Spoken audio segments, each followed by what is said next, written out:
Saudara-saudari terkasih, apakah saudara sudah memulai hari ini dengan penuh sukacita dan punya niat untuk berbuat baik meskipun kecil? Semoga Tuhan memberkati niat baik saudara. Jangan lupa hidup sepenuh hati, karena kita hidup hanya sekali, harus jadi inspirasi. Inspirasi hari ini adalah tentang kekhawatiran. Banyak sekali orang yang khawatir. Khawatirnya macam-macam. Khawatir akan masa depan, khawatir akan anak-anak, khawatir akan kesehatan, khawatir tidak punya uang, khawatir tidak bisa membayar hutang, khawatir kehilangan pekerjaan, khawatir tidak punya pekerjaan, macam-macam. Semua dikhawatirkan.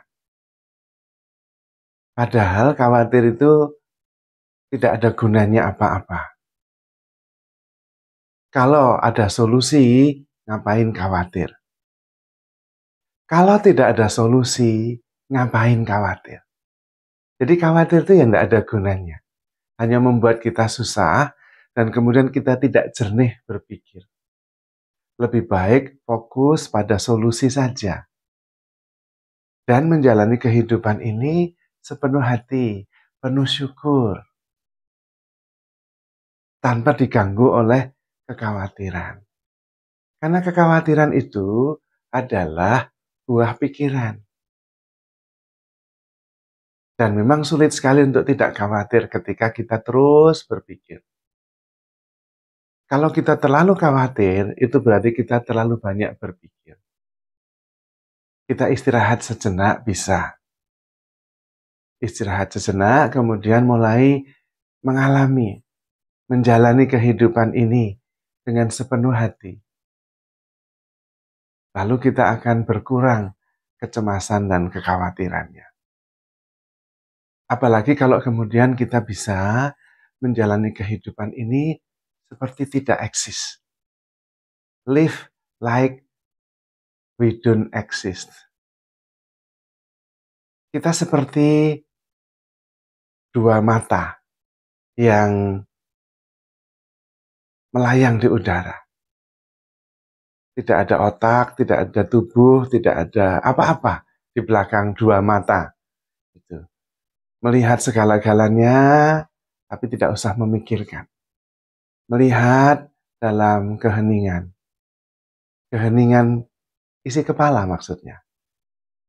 Kalau bisa ya ini dua bola mata yang melayang-layang ini tanpa ada sesuatu di belakangnya, yaitu imajinatif saja. Kemudian mengalami kehidupan seperti kita tidak ada, tidak eksis. Tapi menyaksikan segalanya, tidak tersentuh oleh apapun juga, dan itu sungguh-sungguh keheningan yang penuh dengan kedamaian. Melihat dalam keheningan, mendengar dalam keheningan, mengalami dalam keheningan, mengerjakan sesuatu dalam keheningan. Wah, kalau bisa mengalami itu, hidup ini menjadi sangat ajaib. Karena tidak ada lagi apa kata orang. Orang lain tidak lihat kita. Tidak ada lagi baiknya bagaimana. Wong tidak ada apa-apa kok baik gimana. Tidak ada lagi menderita. Yang menderita itu apa? Wong itu cuman dua bola mata yang melayang-layang. Menjadi saksi dari seluruh kehidupan ini. Disitulah kedamaian. Disitulah kenyataan yang tanpa batas. Dan sebetulnya apa yang sering kita bayangkan tentang diri kita sendiri, itu juga ilusi kok. Bayang-bayang saja. Maka kalau kita bisa melihat tanpa harus mengalami dan merasakan, baik melalui pikiran maupun perasaan, kita mengalami sebuah kemegahan kehidupan yang tanpa batas. Tidak ada kekhawatiran, tidak ada ketakutan, tidak ada akhir. Apa yang berakhir? Itulah yang dinamakan mati sakjroning urip.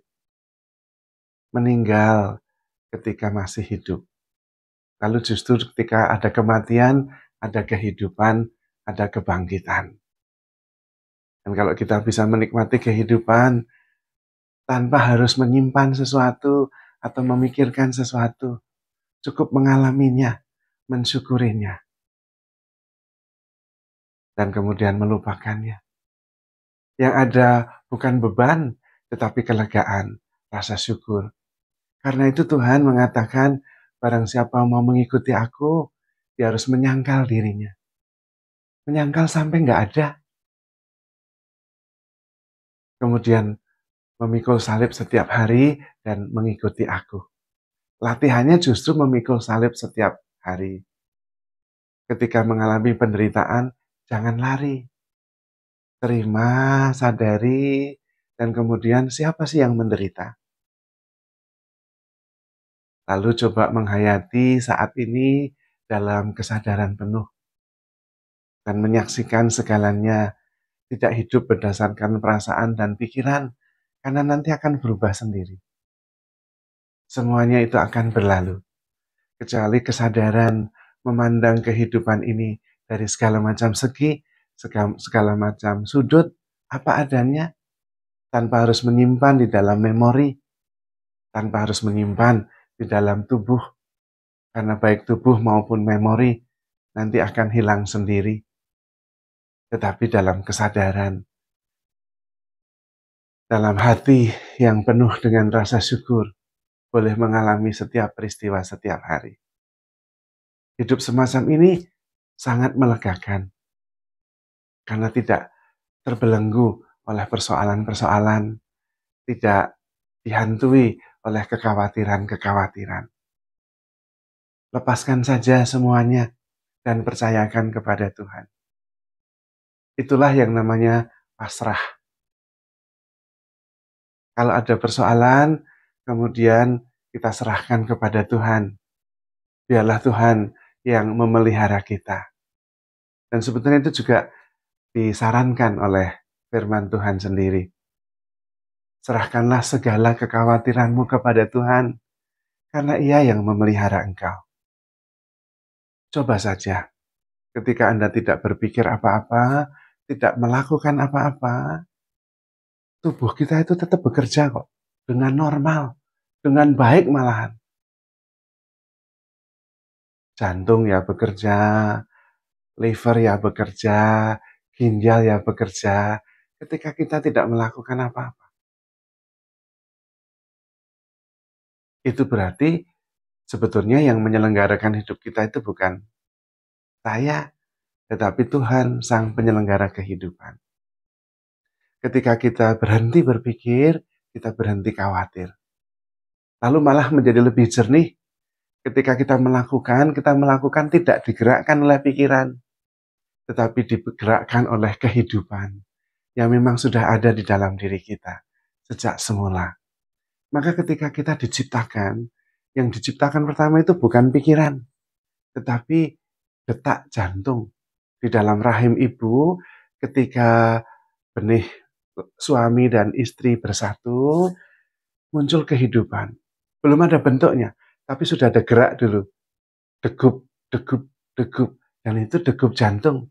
Belum ada bentuknya loh. Jantungnya belum ada, tapi daya hidupnya sudah ada. Otak, boro-boro. Jadi ada dulu kehidupan, belum berpikir dulu, ada dulu baru ada jantung, baru ada organ-organ lain, baru yang terakhir adalah otak yang sangat kompleks. Dan itu bekerja dengan sendirinya nggak dipikirin. Pikirannya belum ada. Bagaimana kemudian nanti sesudahnya berpikir dulu, kalau nggak berpikir nggak hidup. Siapa bilang? Kebalik. Maka kemudian kita rumit karena terlalu banyak mikir. Mikir boleh, tapi menurut Rasul Paulus hanya yang baik, yang benar, yang luhur, yang mulia. Kalau ada yang lain, yang negatif, serahkan saja kepada Tuhan. Karena Tuhan yang memelihara kita. Hidup seperti itu tentu sangat menakjubkan. Kita bisa mengalami segalanya dalam kehidupan ini tanpa rasa takut, tanpa rasa khawatir. Tetapi dengan antusiasme, dengan rasa syukur, dengan sepenuh hati. Dan pada waktu itu justru kita bisa menjadi inspirasi. Maka saudara-saudari terkasih, handle yourself with care because you are love. Tuhan memberkati.